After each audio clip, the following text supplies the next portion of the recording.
Welcome back to Muppets in Space, a Farscape rewatch podcast on the Incomparable. Tonight we are covering Season 1, Episode 15, Durka Returns, and Episode 16, A Human Reaction. I'm your host, Eric Scott, and joining me, as always, is my fellow co-host, somebody who does not need any mental cleansing, Jason Johnson. Yeah, as long as this place isn't just built from my memories, I think we're okay. It's not, right? Well, since I'm about 1,200 miles away from you, if you do see me down there, then yes, it is memories. Otherwise, no. Ah, Memorax, got it. Okay. That's right. And we'll get into more of that later, I'm sure, as we both like these episodes, so we probably got a lot to talk about. All right, so let's jump into the recap for Season 1, Episode 13, Durka Returns. Moya's pregnancy has weakened her ability to starburst, so they're having a bit of a rough ride. When they do finally exit Starburst, they are right on top of a ship heading towards them, and because Moya's sensors are affected too, they don't realize that until the last second.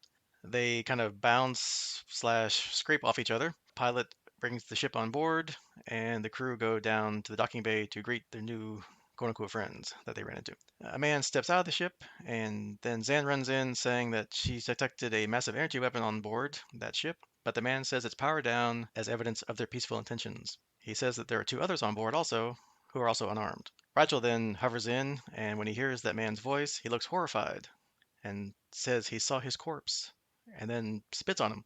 He says it's him, his former torturer, Durka. Aaron says no, that's not possible, since Durka died over 100 cycles ago. The man says, no, Rygel's actually right. He is Durka. Dun dun dun. So the title's right. That's right, he returns. Here he is.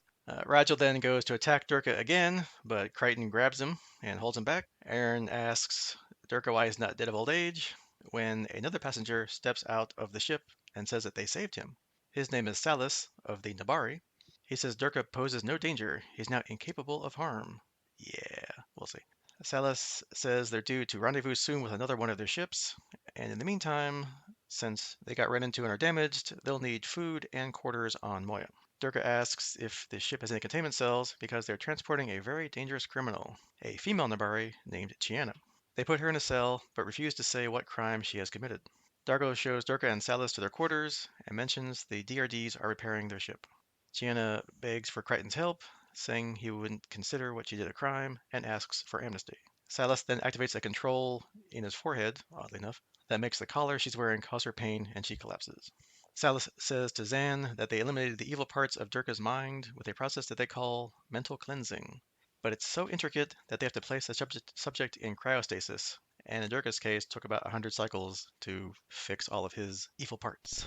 He says that Durka appreciates what was done to him, and they would have saved everyone on the Zebellion, but the crew refused to surrender. Dargo asks Salas how many warships it took to defeat a Peacekeeper command carrier, and Salas says that the Nebari have no warships, just one of their standard host vessels engaged it, like the one that's coming for them now to pick them up. Aaron tells Rygel to leave visitors alone, especially Durka. Aaron says that she was taught a lot about Durka, and Rygel says he knows everything he needs to.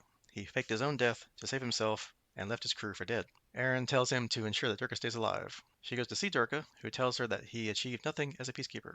He says the Nebari showed him a better way, and he survived the attack by faking his own death and left in an escape pod. Back at the prison cell, Crichton brings Chiana some food cubes to eat.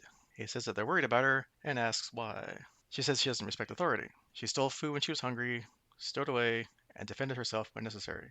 She does say that she's never killed anybody, and among her people, you conform or you undergo mental cleansing. She says they think they're doing you a favor when they do that, and she says that she'd rather be dead than have that happen to her. Then she starts banging into the door, so Crichton goes in and restrains her, and she begs him not to let them take her.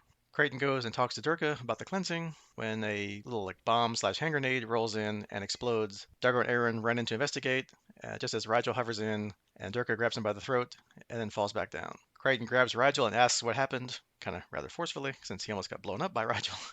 And Rygel says that the evil was there, he saw it in Durka's face. Durka says he'll confine himself, but Darko says no, they'll confine Rygel instead, and locks Rygel in his quarters. Salas thought that Chiana may have had something to do with the explosion, but she didn't. She tries to seduce him, but he sets off her collar again. Dargo, meanwhile, has found explosives in Rygel's quarters and tells Crichton he's lucky that Rygel made the bomb incorrectly, or else they both would have been dead. Meanwhile, Salas tells Zan that he wants Rygel turned over to him when the ship arrives because he has flaws in his character. She says that even Rygel does not deserve mental cleansing, and Salas said even she could do with mental cleansing herself. I sense a pattern. Yeah, this guy's obsessed with mental cleansing, which we'll discuss here shortly. So, Chiana manages to escape from her cell and goes to Rygel's quarters. She says that he wants to be free to kill Durka, and she wants to get off of Moya, so they can make a deal. He says he can create a diversion, so she unties him, but instead he announces over his comm that Chiana has escaped. Crichton and Aaron rush to Rygel's quarters and find him covered up in a blanket in a corner, and he says that she's headed for the transport hangar. Everyone starts searching for her when Durka goes to Aaron and tells her that Chiana is capable of anything. Be careful. Meanwhile, Crichton finds Salas dead, lying on the ground in a pool of his own blood. Oops. Aaron and Rygel go to command, and Pilot says Chiana is very good at staying hidden. He can't find her on sensors. Durka walks in and asks if Salas is dead. Aaron approaches him when he suddenly attacks her and Rygel. Crichton tries to contact Dargo, but Durka's taking control of the comm system. He's tied up Rygel and says that Rygel undid the mental cleansing. Aaron wakes up and he says that he generally did feel guilty about his past, but now he can't think why. Aaron says that he murdered Salas, and he says that it's the simple things that you miss. What a guy. He tells the crew that he is in complete control of Moya, and if they don't leave her, they will die. Zan, meanwhile, has gotten down to Pilot's chamber, and Pilot says that Durka anticipates all his countermeasures. Dargo meets up with Crichton and goes up a shaft to get to command, but Durka was anticipating that and traps Dargo there. He attempts to starburst with Moya, but it fails. He says that he'll kill the hostages if they don't reactivate starburst immediately. Crichton finds Chiana in the cargo bay. Durka says that he will leave the comm channel open to show that he means business. He's heating up a tool and goes to burn Aaron when Rygel says he's pathetic. Durka says that he was going to save Rygel for bargaining, but now he'll just burn off his face instead. Rygel says he doesn't care anymore because Durka's a complete failure and tells him that Moya is pregnant so he can say hello to the Nebari when they arrive soon because they're not going anywhere. Chiana goes to attack Crichton, but he manages to stop her. She apologizes and says she's not used to trusting anyone. He suggests that she start trusting him. She wonders how Durka broke the cleansing and says maybe she'd be better on his side. Crichton convinces her that she's with them or on her own, so she asks what his plan is. He says she won't like it because he doesn't either, and it involves bait, i.e., Chiana. So we cut to Chiana jumping out in front of Durka, who's walking down a corridor, and tries to convince him to side with her. She asks where he got his directions to the baby that Moya is carrying because they reconfigured the ship's data to send him in the wrong direction. She leads him to a room where Crichton's waiting, but he's suspicious and pushes her in first. He shoots her and grazes her. Crichton jumps out and locks him out of the room. Durka then runs down to the hangar bay and makes it to the Nebari ship, planning to use its cannon as a weapon to kill Moya's baby. He powers it up, but Crichton has thrown one of Rygel's bombs, which explodes and somehow damages the cannon. Pilot regains control of the hangar doors and opens the outer bay doors. Unfortunately, they can't close the inner doors, so Crichton starts getting sucked out of the ship too. So Pilot starts shutting the inner doors, and Crichton just manages to get inside. Durka says he'll hunt Crichton down and kill him. Crichton says he should get in line and leaves him to the Nebari. Later, Rygel asks Aaron if Moya is still mad at him, and she says she's still in pain from her protecting her child. Aaron says that he handled himself well, though. Rygel says he beat Durka at his own game, and then Aaron reminds him that he just compared himself to a peacekeeper. And then finally, there's now the question of what to do with Chiana. As Zan tries to heal her wound on her arm, Crichton asks her how she is. Zan says she's a brat and leaves. Chiana asks if she gets to stay and thanks him for what Crichton did for her. Crichton says that Moya is preparing to starburst to get away from the Nebari, but warns her that they have rules. However, she says that when she sees all them following the rules, then so will she. Crichton warns her that he owes her, and the others won't be so easy to get on her side, so she's free to leave if she doesn't want to live by the rules. And as she's walking away, he asks her where she was when Salas died, and she just grins. The end. All right, some trivia for this show. The idea for this episode came while filming PK Tech Girl when the producers realized how effective a rematch between Rygel and Durka could be. And during that explosion scene in the bay, Ben Browder was accidentally set on fire, so the explosion went off behind him, and he fell into frame. As he stated, we were on a 20-second delay, and it was a wide angle. I was totally obscured by the flame, and of course, I was smoking from my backside. Oops. Gigi Edgley, who plays Chiana, counted this episode as one of her favorites of the first season. Totally, she says, totally hands down, I think it's my favorite, probably because I was the most frightened and the most challenged and the most excited. Plus, she was wearing contact lenses, which gave her total tunnel vision. When the creators, Rockne O'Bannon, remembered that the ardent fans were up in arms that we had brought somebody else into the crew dynamic. He totally understands that. He also mentioned that they wanted to bring in a new young female character, but were preparing her not to stay, particularly if Gigi hadn't worked out. And the reasons they said for bringing her on were trying to improve the ratings even more. And he stated that the Sci-Fi Channel was trying to find an audience and create a market. And of course, an attractive girl is easy to market. Yeah, well. Whether Chiana did kill Salas was intentionally left ambiguous, and Aban also noted that it was the ambiguity that was the point in terms of her character to make her potentially dangerous and someone we weren't sure of. It was something we were doing with all the characters, including Zan, who seemed the most benign of all. Every character in the show has a dark side. They're not necessarily evil, but they have the dark side and their secrets. And finally, the character of Chiana was originally going to be killed off in this episode. The scene where she was shot by Durka was changed, giving her a minor wound and beginning her stay on the show. David Kemper, one of the directors or producers, didn't really tell Edgley that she was going to die in the episode until the season-ending wrap party. So, surprise, we're going to kill you, but instead we decided not to, and that's why you're still here. All right, so kind of spoilers after the fact, if you hadn't already guessed, that Chiana is now here to stay. I kind of knew she was a regular when I started watching because she was already in the story and in the opening credits, but I didn't know where she had come into the series because up till now she wasn't here at all. So it's kind of fun to see her origin story. What do you think, Jason? Yeah, and as somebody who's completely unfamiliar with the crew, well, I guess I'll say the extra crew. I knew Ben Browder and a couple of the others, but I didn't know what to expect. I didn't know the future of the crew, and so this one totally caught me off guard. We've had a lot of characters introduced as in each episode that are usually either killed off or we leave the planet and move on. So it was kind of a surprise for me that at the very end they're like, "Oh, by the way, you're staying." And then at the very beginning of the next episode, we see her again, right? So it's kind of like, I just wasn't expecting it. It's kind of cool. Hopefully she'll mesh with the rest of the crew. Obviously she sticks around for a while, so that must be the case. But yeah, didn't see that one coming. Yeah, because as I said before, I knew when she was there when I started, but yeah, it was kind of fun to see like her kind of origin, like she's fleshing out her character, like how she first appeared, how she got on the ship. So it's kind of interesting, and that they're trying kind of making her like ambiguous of, is she good, is she bad, did she kill Salas, did she not? Yeah, and we've had quite a few, 15, 16 episodes now to get used to to get to know the rest of the crew, right? I mean, we don't know everything about them, but we've had insights throughout the episodes into each of the characters. And now we're kind of starting over with another blank slate character that we don't really know a whole lot about, except for what we get in this one episode. So it gives them a lot of places to go and play with the story as they kind of figure out where she fits. Yeah, and it's not unheard of for a TV series to bring in new characters as it goes on. Sometimes it doesn't happen right in the middle of the season. Usually it's like at the end of a season or beginning of a season, they kind of add new people or people leave. But yeah, see if we bring new blood in, see what happens. See how the dynamic changes. And obviously, next episode they didn't do anything with her, so we'll see more of her, obviously. But yeah, And I'm sure we'll get other new characters introduced as we go through the seasons. So, probably not the last time, but yeah. As far as her race goes, the Nebari, I don't remember if they show up again or not, but they do seem like they could be like another potentially good adversary for the crew.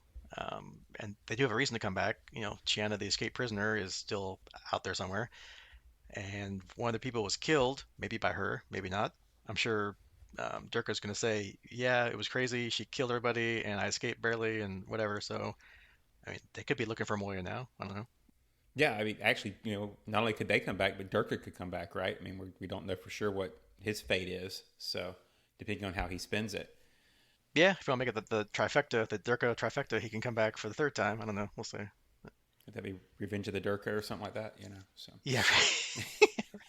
But yeah, so Salas and maybe the Nebari as a whole, not really sure, seem really obsessed with this mental cleansing concept because he apparently thinks everybody except for him deserves mental cleansing, whether they're Nebari or not, right? I mean, the usual joke with sci-fi civilizations is that they're like monolith cultures. Everybody believes and acts the same way for millions of people, even though we only see like two or three people on screen. However, in this case, it seems like maybe that's their entire culture. That the Nebari, everybody must conform to whatever their standards of, I don't know, society, morals, whatever you want to call it. And if you don't, they'll make you. Which is always an interesting concept, right? Because it always leads to the question of who gets to set those rules and morals. Something has to be the arbiter of acceptable behavior, to be the guideline. And we don't really get a glimpse yet in this society on what that is, other than anytime they have anything that deviates from, Solace at least, his perceptions, then it's time for mental cleansing, which they may want to get a money back guarantee on that because it seems to have flaws. But, there's a whole lot of gaps when how rigid or how fluid is their morals. Can anybody just say, oh, I don't like what you said, mental cleansing for you? Yeah, because at first you're kind of thinking maybe it's kind of like how they deal with people that break the law, like criminals, I guess, for lack of a better word. Like anybody that does anything out of the normal society, if you rob, steal, then rather than imprison you, they just, rewire your brain so that you don't want to do those things. However, I don't know why he thought Zan needed to be cleansed. I don't think maybe she got a little mad at him or something. And Salas seems pretty like even keel, like not quite emotional a little bit. So maybe that's anybody that kind of gets a little emotional or whatever. It's like, oh, you're a candidate for mental cleansing. I don't know. Yeah, I've got in my brain, probably completely unrelated, but I keep seeing the relationship to Demolition Man and the cryo prisons, right, where they're going to reprogram you while you're frozen. That's kind of my analogy here, is that we're just going to put you on ice. And because he mentioned how long it took for Durka to be reprogrammed, right, 100 cycles or whatever. So they'll just put him on ice and the cryo prison and have you reprogrammed. Yeah, although as you said, it doesn't always work apparently. Durka apparently broke that conditioning after seeing Rygel, or after Rygel tried to kill him a couple times, or he got a hard knock on his head. I don't know, but so not really sure how effective that might be on non-Nebari people. Yeah, they definitely glossed over. Was it the sight of Rygel? Was it something that happened to him in the meantime, or with all the attacks or whatever, the bomb, or was it just never really there and he was faking it the whole time? It's just kind of an interesting question. And I guess the other kind of lingering thing is, did he or Chiana kill Salas? I'm probably going to side with it was him that killed Salas, so he could use it later if he had to, try to frame or use it to get away or get what he wants, from the ship from the crew. Yeah, I went the Durka route too, although a lot of that comes from China being a main character, or not, one part of the crew going forward, and you kind of question, is that something that our crew member would have done? But at the same time, I like the fact that they left it ambiguous, and it's up to us to try to figure that out going forward, if it even matters, if they ever bring it back up. Yeah, I mean, we'll see how they use Chiana later. We'll see if they try to play off her, is she homicidal or a sociopath or whatever, a free spirit, whatever, quote unquote, whatever. So we'll see if they try and build it up later, since they did leave it kind of open-ended, as their creators had said in the trivia comments that, we wanted to leave it open, so, we're not really sure. Is she good, bad? Who knows? But, we'll find out. I guess the kind of the main plot points or main character development points seem to be like Durka, apart from Chiana being introduced, but we didn't know that at the time, is Durka and his relationship with both Rygel and Aaron, actually. We know about Rygel and the torturing and stuff, but for Aaron, I guess probably I think in the PK Tech Girl, if I remember right, she was saying something about Durka. I can't remember, that he was like an accomplished peacekeeper or whatever. And here again, she even keeps talking about that when she's talking with Durka, she's saying how, she admired him. He was a topic of study in Peacekeeper Academy. And he's kind of like, yeah, that's nice, whatever. He kind of just totally brushed her off, like, I don't care about that crap. And she kind of obviously eventually loses her hero worship at the end of the episode, because, he's knocked her out, he's tried to kill her, he's tried to kill the crew. So she does kind of finally realize what kind of person Durka really is. Yeah, it's a nice reminder that our idols rarely live up to the image we have of them.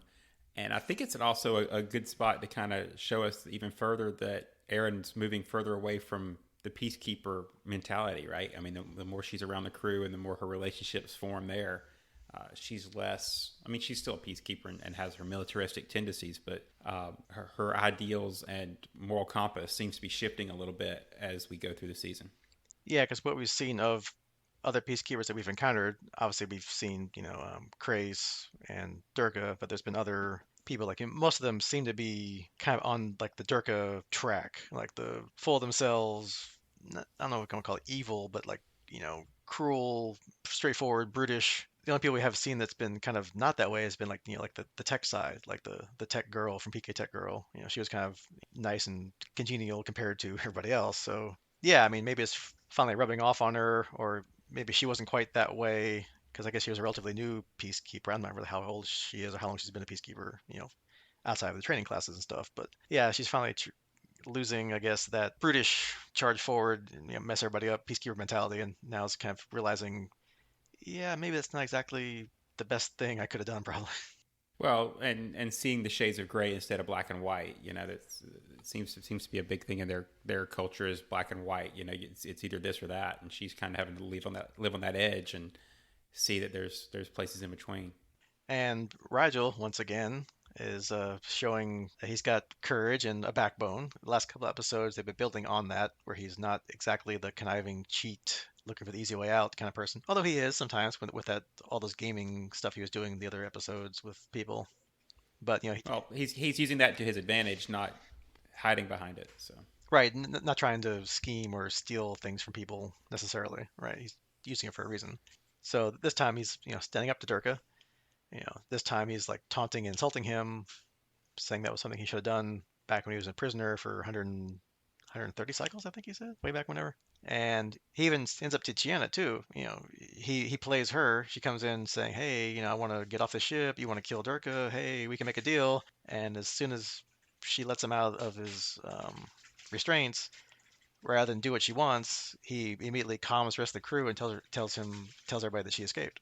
yeah, that one surprised me because I half expected him to go along with her at least for the first part of the thing, but he immediately. I mean, he didn't even get fully untied before he's alerting the crew. So I thought that was kind of neat. Yes, I'm not sure if he took Aaron's advice to heart about not messing with Durka anymore. Maybe because he realized he almost killed Crichton, so maybe that was a way of, or at least he didn't have another idea what to do. Or he finally just realized, okay, fine, I'm not gonna deal with him. Maybe the Nebari will deal with him or something. I don't know. I guess another little kind of funny thing that I caught when I was watching the show was when Ben Browder in the trivia said that he accidentally got caught on fire during that explosion scene. I did actually see that in the landing bay or not, actually that was before that. Never mind, sorry. When Durka is shooting at him in the landing bay, he dies behind some crates that are on the floor, like stacked up on the, I guess making like a little barrier. And when he goes over the crates, you can briefly see like some kind of mats or maybe cardboard boxes that they use when you're jumping on stuff. You can see him kind of land on that before they cut away.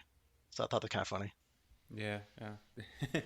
Somebody wasn't quite paying attention to the cut on that one.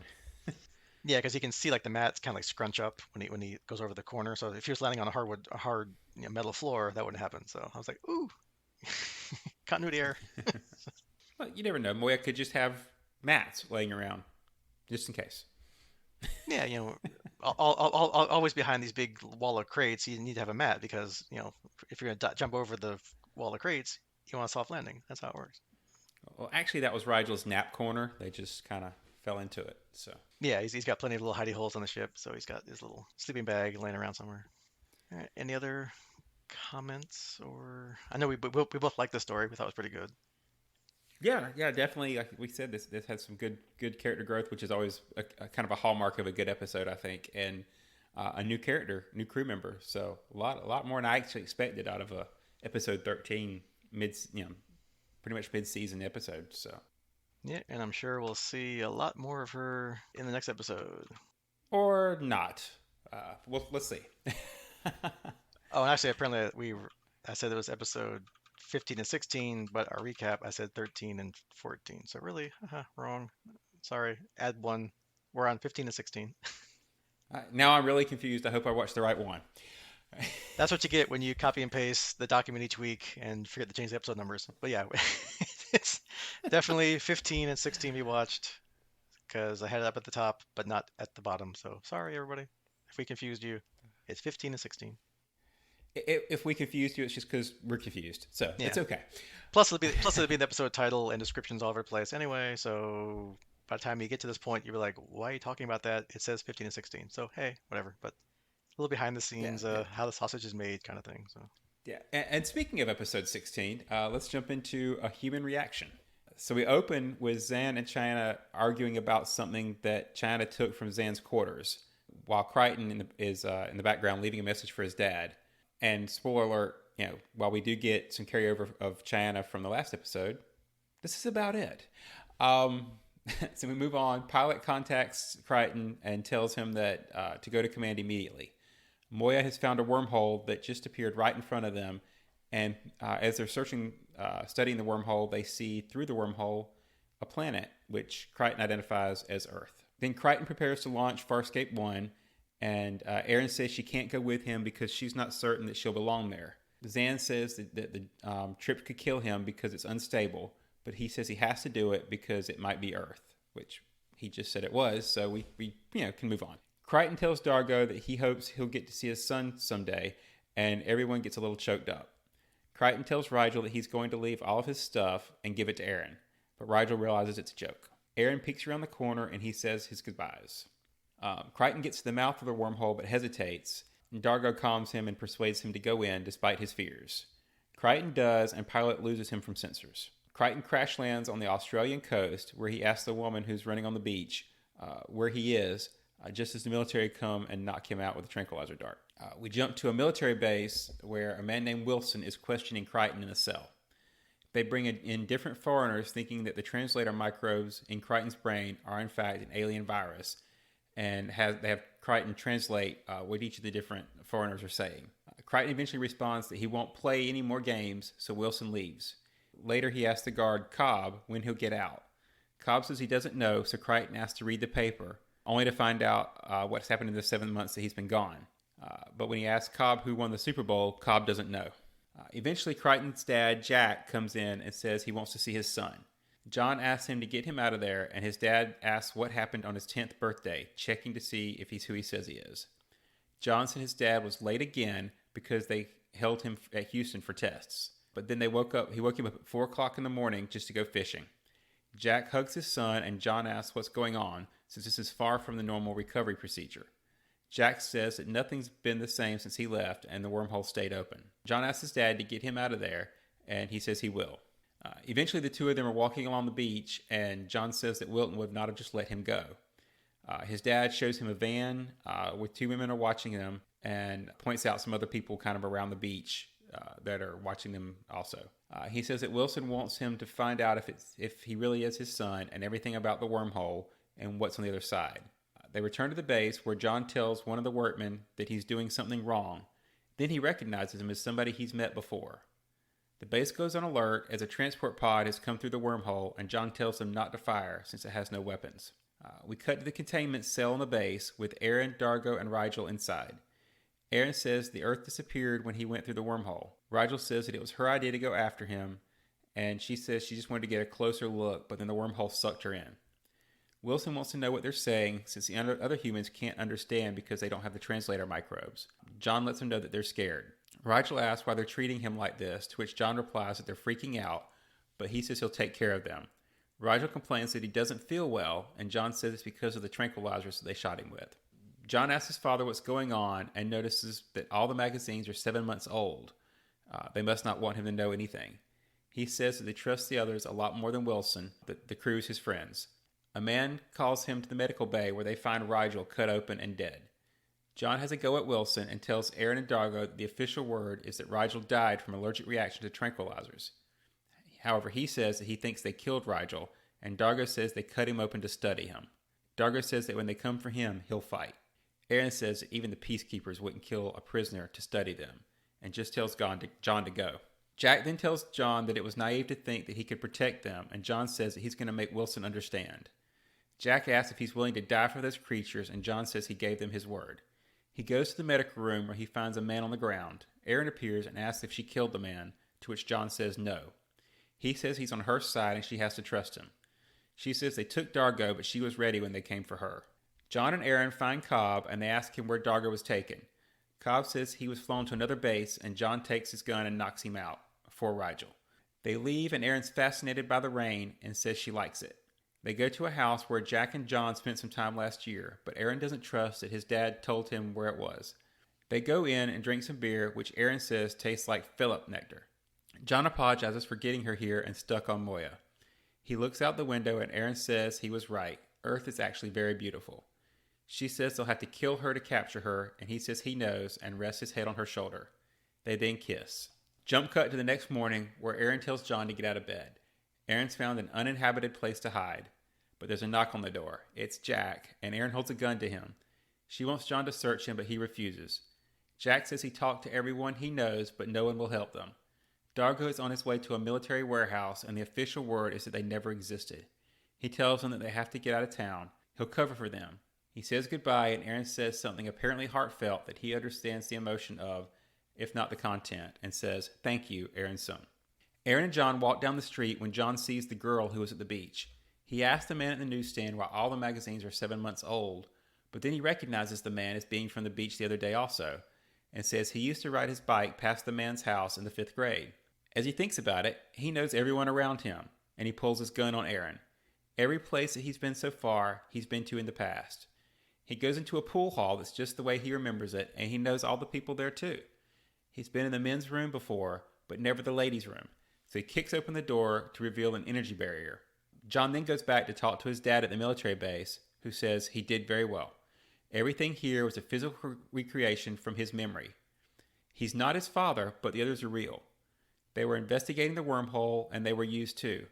Durka and Rygel are locked up, and Rygel says that he was treated like royalty. Jack, the ancient, says they needed a human reaction, and there's your episode title. Yep.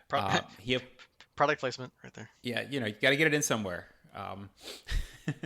He apologizes, but says that John had to believe everything. The ancients only have enough power to transport their race one last time, and they wanted to know how they'd be received if they went to Earth.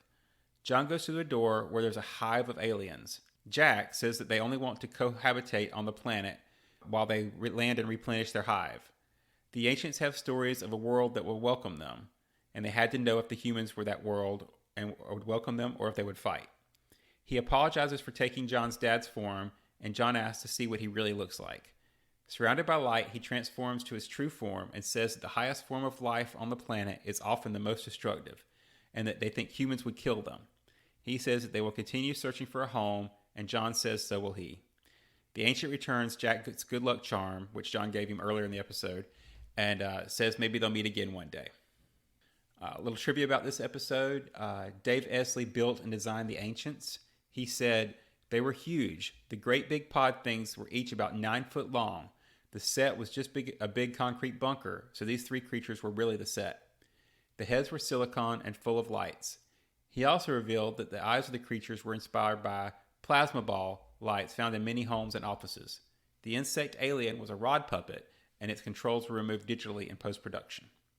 Also, the 3 men who were standing in the men's bathroom scene were played by Anthony Simcoe, out of makeup, episode director Rowan Woods, and production designer Ricky Ayers. Claudia Black was unaware of the cameos until Ben Browder informed her. Chiana appears only briefly in the opening scene due to the fact that the writers hadn't yet figured out what to do with her yet. And the scene showing the morning after with Crichton in bed was not included in the US version, leaving the result of the night before more ambiguous. However, a later piece of dialogue in Mind the Baby confirms that John and Aaron had intimate relations. Thoughts, Eric? Yeah, kind of like what we said earlier. This is also a great episode. I loved it. The story was well done. I'll have some little quibbles here and there, but overall the story was great.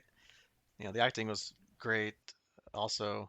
And they did have you going for close to maybe half to more than a third, I guess, of the episode that he really was on Earth. Although when he kept mentioning all the papers and magazines were 7 months old, I was like, okay, that's kind of weird. But then when we obviously saw Rygel's corpse, then I knew for sure that this was some kind of illusion or fake or whatever because, well, I shouldn't. To me, yes, because I knew obviously Rygel was past this episode, and probably even if I didn't realize that, I probably wouldn't think they would kill off a character in the first season.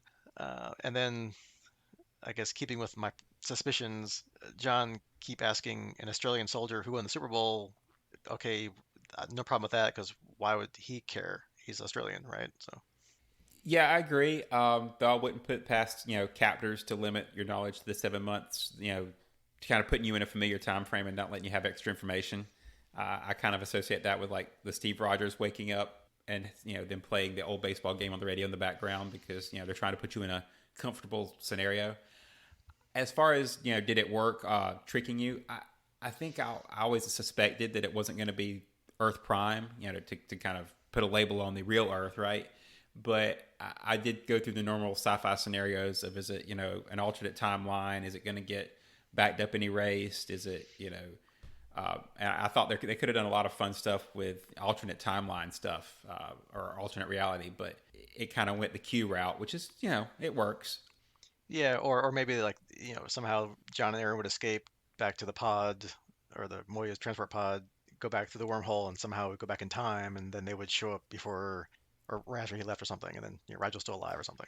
That was kind of right in the back of my head too. Of okay, there's a sci-fi trope, right? Maybe that they're pulling that one off.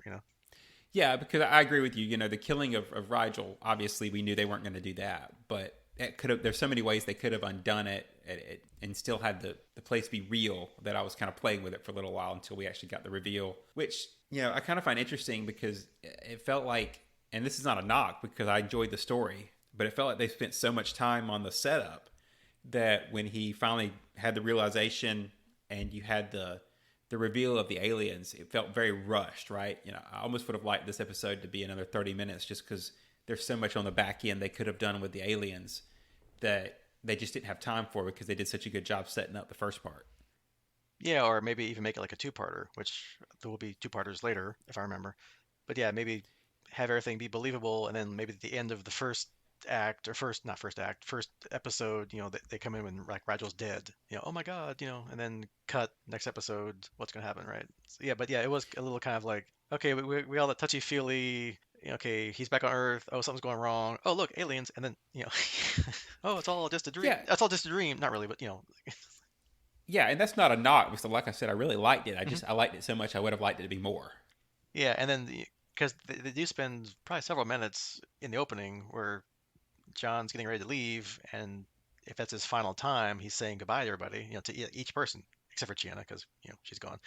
Um, but But she was there. That's an interesting point because oh, was she he? was Okay. she was in the scene with Zan, and then when they say goodbyes, they don't even mention her. She just kind of was in a room, I guess. So, Yeah, and I guess really didn't really have much to say to her other than like, yeah, hey, good luck, right? But everything he was saying and that may have been a filming issue, right? They may have already had this part filmed, and then they brought her back just to do the opening part. Who knows? So. yeah, but I mean, the way he was basically telling everybody maybe his final goodbyes was really touching. I mean, you really believed or could believe that if they were wrapping up the series at episode 16 that okay, thanks a lot everybody, really appreciate, good luck with everything, see ya. Yeah, yeah. They've come a long way from the antagonistic relationships they had in the beginning, right? Now we're actually a caring, family. It's not quite the word, but dysfunctional family. Yeah, because Crichton's gone and they know where he went, but then they still kind of came to see was he okay or not into Earth. They got pulled in by accident, they said, but that little trope, If you believe Aaron, right? yeah, well, So that little trope of, well, he's gone, see ya, at least we're done with that, hopefully, right? So, and I guess unfortunately or stereotypically or whatever, this is how Earth's various militaries and politicians would react to a human coming back from space for months with alien technology and then later real live aliens. Lock them up, study them, and dissect them. I mean, I hate to think that it's a stereotype, but I think that's pretty much what any kind of military on this planet would do. They would want to dissect the technology and the creatures, regardless of whether that's a good idea or not, just because that's how humans are, unfortunately. yeah, I mean, especially if you think about like the one of the first things they did was do a health check on him and see he's got alien bacteria in him, and while they're beneficial, and John knows that he's lived with them for months at this point. In a reality, they're gonna isolate that person and study them a lot longer in just a couple days before they allow somebody in without a containment suit. That was one of the I realized the story had to move faster, but it was kind of interesting to see them let his dad barge in when with no containment. So Mhm. And even back in the second episode of the series, I remember that when John has the same kind of John's alien on another planet, and then Dargo shows up, he's like, "Yeah, this military is going to do, going to take us back and like dissect us." So it's like, yeah, that's just the military mindset. Everything's a potential enemy. Analyze, learn, that kind of thing. So. And I guess this time we do finally see indirectly that Aaron and Crichton finally let their feelings go all the way. We don't obviously see anything because it's a family TV show, probably 8 o'clock Fridays on Sci-Fi, so they're not going to go that crazy. But apparently that happens, and since the agents say that the rest of the crew was real, so obviously this really happened. So I'll be curious to see now that stuff's happened, how that developed their relationship in future episodes. yeah, as we kind of mentioned earlier, probably the only one of the, and I'm not going to call it a nitpick because I do appreciate where they spent the time, but I was kind of expecting there to be a little more shown with the crew getting reunited on Moya, right? And instead we get an abrupt episode ending without actually seeing them come back together and what happens after the wormhole. So it'll be interesting to see where that gets picked up and moved forward once they're back on board. Yeah, because that's some of the questions I have with the episode in general of not the pacing necessarily, but kind of like the plot, like what was real, what wasn't. Obviously, what Crichton was experiencing on quote unquote Earth was fake, 'cause it's all his memories. But when did the aliens find out about Crichton? Did they know he was there before and put the wormhole in front of the ship to draw them to it, or was all that fake? Was the wormhole not even there? It was all in the memories already. Yeah, I mean that's an interesting question of how much can they physically. Was it something that physically looked like a wormhole but wasn't really a wormhole? Because we're guessing they don't have the power to actually create a wormhole, although they do have the ability to travel, right? So, but everything that you see is a physical manifestation of things they got from Crichton's brain. So they had to know where it was to start with to make the wormhole. So yeah, we don't really see where they first started paying attention to him at. Yeah, so if that was true, that they put the wormhole in front of the ship, then Crichton went in, started having his recreation. Then when Aaron and them came up, they got pulled in, so now they're part of it. Whereas Moya, Pilot, Zan, and Chiana aren't because they didn't go into the thing. That could be. Now I'm thinking about it. But then, yeah, obviously, then it's over. So are they gonna get back on Farscape One and the pod and then leave the wormhole, quote unquote, and then go back to the ship? I guess. Yeah, we were just kind of left with how did they get back? How did it end? That was very. They left you hanging, which is kind of an interesting way to do it. I think it also makes the aliens kind of jerks because they obviously knew how to get to Earth and didn't share it. They just were like, well, Earth's not for us. See you later, and they split. So would have been nice to share some of the information, the maps or something. So. Hmm. But then we have too short of a show, so I get it. They looked into the future and saw that we needed more episodes. So Yeah, right. And it's only 45 minutes. You want to spend time on the drama, not the like 5 minutes of, well, we're back. That was weird. And Zan and them are like, where were you? Well, let me see, so yeah, fine, we know. So, I actually picture that's how they end every episode. Well, we're back. That was weird, and then they walk off. right. Wow, that was strange. Let's hope we never see those again. Yeah, yeah. Which who knows? I mean, it's nice to see kind of friendly aliens. They weren't hostile, so not everybody that they meet in this uncharted territories is out to kill them or exploit them or use them. Although I guess you could say they were kind of using them to find out if Earth was a place they could go. But at least they weren't going to go to take over the Earth. Well, so they say. I mean, they seem friendly. Jack, quote unquote, Jack, kind of was pretty much playing the part of Crichton's dad that we saw in the first episode to a T. He was caring, nice, kind.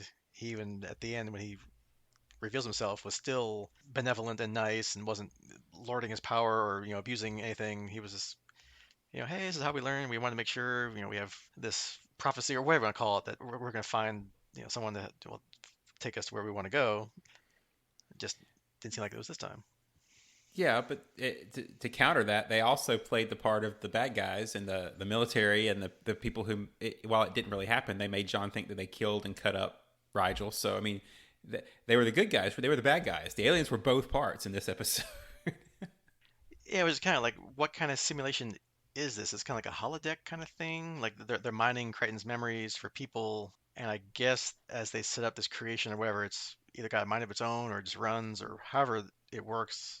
Like a program or well, I'm thinking like holodeck program, but like Star Trek, but whatever. However it works, did they kind of pull out of Crichton's memories eventually that yeah, probably the military is gonna want to study, dissect, and not trust aliens, and then that's how the thing unfolded based on his subconscious or his memories or whatever, or what. But yeah.